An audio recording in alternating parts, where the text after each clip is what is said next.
Greetings. My name is Desiree Lorene Israel.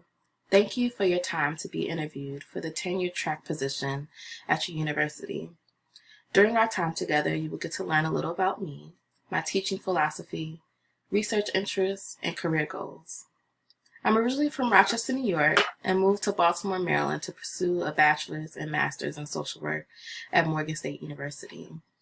During my time at Morgan, I was introduced to and later adopted an African-centered philosophy to address what Morgan calls urban social work. Since then, I have worked in a plethora of government and private child welfare agencies and outpatient mental health clinics. I'm a licensed clinical social worker and board-approved supervisor in the state of Maryland. Additionally, I'm a psychotherapist, herbalist, certified breastfeeding specialist, and trained birth worker specializing in perinatal mood and anxiety disorders, reproductive justice, and the Black birthing experience. I'm a co-founder of the Perinatal Mental Health Alliance for People of Color, a program of Postpartum Support International, where we build capacity for providers of color who are interested in serving communities of color in perinatal mood and anxiety disorders. I'm also a partner of the Bloom Collective, a collaboration of maternal and birthing persons, health and wellness practitioners serving Baltimore City. I have over 10 years experience working in child welfare and foster care, and 4 years experience specializing in perinatal mood complications. Currently, I'm a Maryland co-coordinator for Postpartum Support International, a committee member of the Maryland Maternal Mortality Review Board, and member of the National Perinatal Task Force founded by midwife Jenny Josephs of Common Sense Childbirth, all positions which are voluntary and a great deal of my work.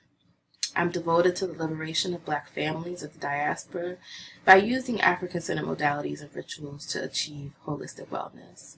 My philosophy is that every family should be nurtured and cared for during their transition to parenthood. It is a rite of passage that has no manual, only the virtue of patience, sacrifice, and sense of community that is necessary to hold space for a family on the other side of birth. What made me interested in this position is my zeal for cultivating the minds of new social workers in the field and for them to be able to learn in a non-traditional way. Paulo Freire says, the teacher is, of course, an artist, but being an artist does not mean that he or she can make the profile, can shape the students. What the educator does in teaching is to make it possible for the students to become themselves. I've always looked at the classroom as a blank canvas, the teacher as the paintbrush, and its students a beautiful color palette. But when thinking of this metaphor, I realize how wrong I have been and often forget that the paintbrush is being guided by the students rather than being controlled by the teacher. The paintbrush gives direction, initiates flow and pressure. It is up to the paint itself to determine how it decides to show up on that canvas. Students and teachers work in tandem, much like art and my own matriculation in an African-centered academic setting. I want my students to feel something when they're in my classroom and either accept or contend with what they feel. This is how the student becomes themselves. My teaching philosophy is rooted in African-centered, liberatory, critical, and progressive principles. I believe that examining education from a decolonizing lens is important to social work education and practice. Evidence-based is not the end-all be-all of how we do this work, and African and indigenous ways of knowing should be taught alongside clinical theory and practice. My values and teaching philosophy are structured around 4 African principles. Fawahudi is the Ghanaian Adinkra symbol of independence, freedom, and emancipation, meaning independence comes with its responsibility. Classroom is where a student should feel free to be themselves, however, be open to criticism and challenge their worldview. Sankofa is another Ghanaian Adinkra symbol, meaning go back and get it. It expresses the importance of reaching back to knowledge from the past and bringing it to the present in order to progress the future. In my classroom, students will merge and dissect current and past theory with ancestral and indigenous ways of knowing. This will help them to become more well-rounded scholar practitioners. Kujichagulia is the Swahili word meaning self-determination. Much like the social work principles of dignity, worth, and the importance of human relationships, in quoting and paraphrasing the Social Work Code of Ethics, students will learn to treat each person in a caring and respectful fashion, mindful of individual differences and cultural and ethnic diversity. They will promote socially responsible self-determination and seek to enhance their capacity and opportunity to change and to address their own needs in the classroom. Students are cognizant of their dual responsibility to themselves, other classmates, and to the broader society. They seek to resolve conflicts between themselves, between their interests and the broader society's interests in a socially responsible manner, consistent with the values, ethical principles, and ethical standards of the profession. Lastly, Ubuntu is a Zulu word that translates to I am because we are, or a person is a person through other people. Again, looking back at the evolution of education and indigenous ways of knowing and healing will be imperative to students' growth and understanding in my classroom. Yes, you can recite theory. Yes, you can write scholarly. But what is the root of your premise, and what are the ways in which this has been addressed from the past until now? What can you add to the praxis of social work education rather than regurgitate it? I plan to hold my students accountable for their learning process, as I hope they will hold me equally accountable. As a first-year doctoral student at Widener University, I'm currently conducting research on the needs of teen mothers living away from the family of origin, including independent living programs and foster care and emergency transitional facilities.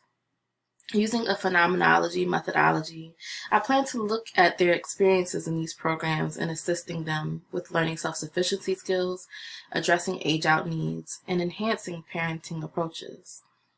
My interest stems from my current position as a clinical supervisor at Presley Ridge here in Baltimore, Maryland, where I oversee the operation of their independent living program called Independent Plus, and also second generation mother-baby program. We have about 40 youth that are committed to foster care. 21 of those youth are mother-baby, and the rest are regular independent living or Independence Plus, where we do have workforce development, teach life skills and employment skills to assist them in transitioning out of care. My hope with this study is I will be interviewing approximately 25 participants in 11 mother-baby programs across Washington, D.C., Maryland, and Northern Virginia. Additionally, I have research interests in perinatal mental health and the Black birthing experience, reproductive justice, collective self-care of Black birth workers during the COVID-19 pandemic, and Black family structure, or specifically looking at how unpartnered parents co-parent or adopt a village parenting philosophy, all stemming from an African-centered perspective and looking at how our ancestors raised their children in a village mentality. My career goals include to work and teach at a university level, preferably a historically Black college and university, helping to cultivate the minds of incoming social workers. Currently, I'm an MSW off-site field instructor at Widener University, providing supervision to first and second year MSW students. I enjoy this position because it is a form of gatekeeping and mentorship that assists students in gaining hands-on experience in the social work field.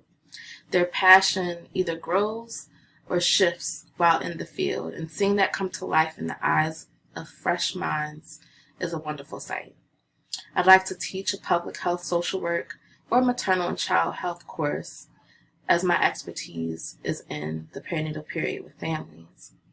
Additionally, and maybe further down the line, I'd like to build a multidisciplinary birth center where all holistic and clinical practitioners, including birth and postpartum supporters, midwives, chiropractors, pelvic floor and massage therapists, herbalists and naturopaths, lactation specialists, and mental health counselors can provide continuity of care to birthing families.